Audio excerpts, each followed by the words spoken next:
On est dans le cadre de la campagne nationale de prévention du suicide des jeunes, qui elle se trouve dans le cadre de la campagne internationale de prévention du suicide dans les pays francophones.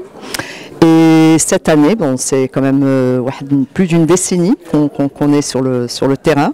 Et cette année, on passe à on va dire dans une autre roue de vie de l'association Sourire de l'EDA, où nous invitons finalement à travailler en réseau, à ce que la prévention du suicide se manifeste dans le travail entre partenaires de terrain.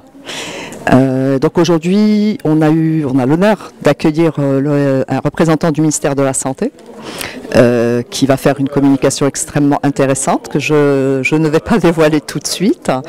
Et également le professeur Agoub, c'est-à-dire le directeur du CHU du Bno Rocht.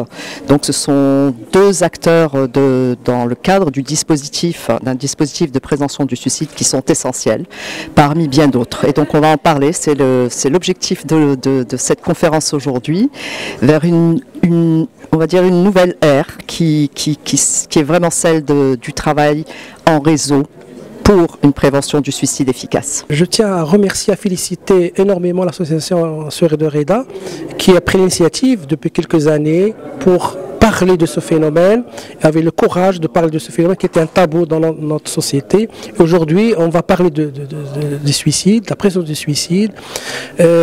Aussi, quand on parle de suicide, c'est un appel au secours. Donc généralement, personne ne veut mourir, mais juste veut arrêter la souffrance.